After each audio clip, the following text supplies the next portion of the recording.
começou formalmente em 2014, com a invasão da Crimeia. Formalmente, pronto. E se tinha esse momento de tensão até hoje, né? Se tinha esse momento de tensão, se tinha essa tensão até hoje. E logo depois da Crimeia ainda teve essa história do Donbass. Ou seja, duas regiões, uma região formada por dois oblasts, como eles chamam lá, tipo se fosse, sei lá... separatistas, né?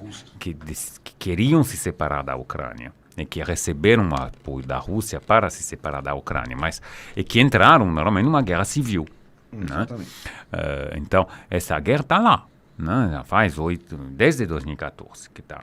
Né? Mas ela tinha entrado num modo assim, que chamam de guerra congelada. Né? Ou seja, houve um momento de guerra civil, cada um chegou a ocupar uma parte aí do território e se estabilizou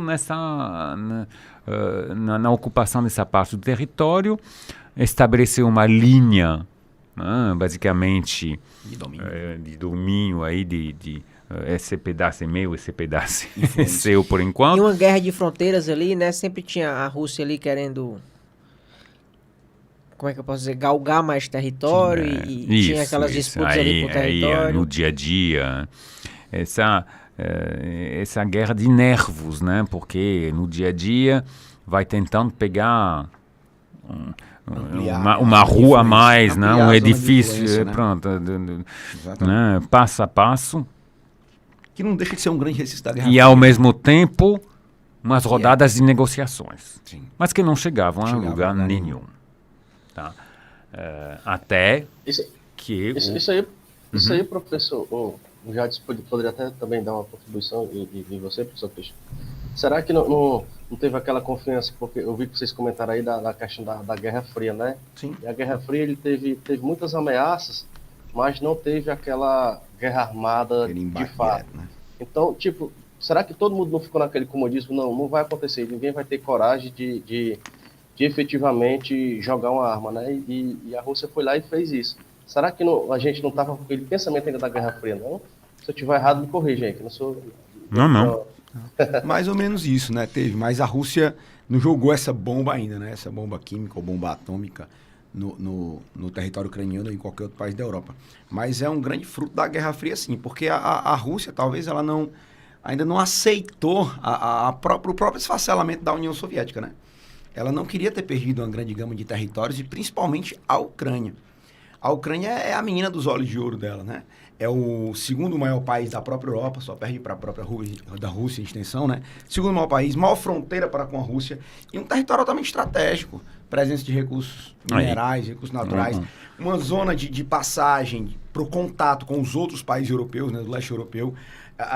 É a zona de entrada, de passagem para o próprio Mar Morto, lá, e é exatamente onde está a região da Crimeia.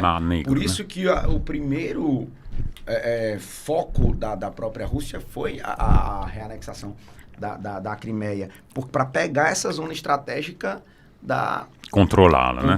Se não dominá-la, pelo menos controlá-la. Né? Nas margens lá a península lá no Mar Morto. Sim, né? É uma história em comum. Né?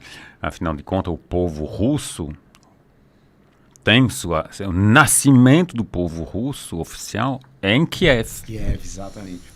Né? Então, esse território tem 1000 anos aí de história em comum e briga de família, né? Que não acaba nunca em relação a isso.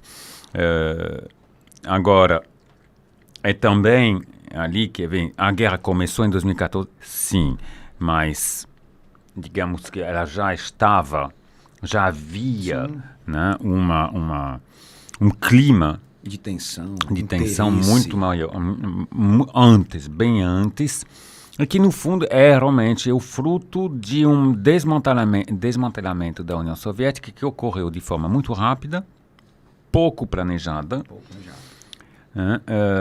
E aonde de uma certa exatamente uma sequência de erros e de uma certa forma de imposição de situações por parte dos Estados Unidos que estavam dominando a situação para cima, né, de uma liderança soviética, Gorbachev, e depois do fim da União Soviética, da liderança russa, do Yeltsin, particularmente enfraquecida.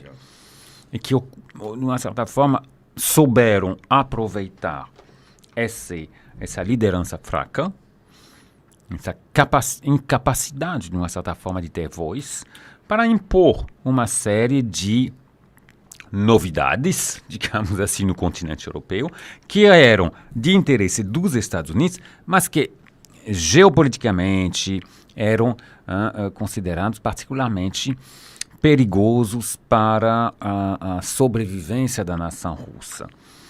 E isso tudo podia acontecer no decorrer dos anos 90, porque simplesmente não havia uma liderança para impedir os Estados Unidos de fazer o que quisessem. Então, prometeram ao Gorbachev de que a extensão da OTAN nunca iria além da Alemanha Oriental. Exato. Pronto, isso em 95 já foi para o beleléu. Já foi expandida. A segunda expansão ocorreu em 2004, já incorporando os países bálticos, ou seja, entrando dentro daquilo que era a União Soviética. Exatamente. Não é mais só nos países europeus que faziam parte do bloco soviético. Aí era chegou na a própria União União Soviética. E aí o convite para a Ucrânia agora, né? E aí, na verdade, o convite para a entrada da Ucrânia e da Geórgia foi feito em 2008. Exatamente, veio pleiteando e a Então, grande ameaça... isso que, na verdade, é a verdadeira semente. Sementinha, exatamente. Pronto, a semente foi plantada pelos europeus, pela OTAN, anunciando em um documento oficial de que a Ucrânia e a Geórgia seriam aceitas, seriam candidatos perfeitamente aceitáveis, né, para entrar na OTAN. Havia, obviamente, necessidade de adequação de alguns detalhes, qualquer que sejam, mas que, se candidatando, haveria, sim, portas abertas para a Ucrânia, para a Geórgia. É a mesma forma que você provocar, literalmente, né, está provocando a feira, né, provocando a fera lá, chamada Putin, que já tinha deixado claro que ele não aceitaria. E aí, de 2008, não por acaso, alguns meses depois, ele invadiu a Geórgia. Geórgia, né? Aí começa. Não é coincidência. Foi exatamente por isso. Né? E aí, alguns anos depois, bem... E a própria Geórgia sai da CEI também, em 2008. Saiu da CEI, que é a Comunidade de Estados Independentes, né, dos países da ex-União Soviética. Saiu da CEI por divergências com a Rússia. Sai em 2008. Aí tem o convite da OTAN.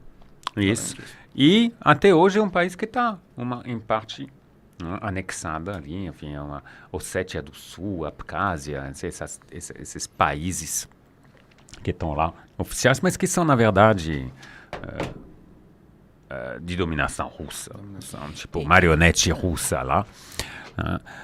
E aí, em 2014, os eventos, né, de Maidan, né, da Euromaidan, que vão provocar a situação que a gente conhece hoje. Mais a chama, né?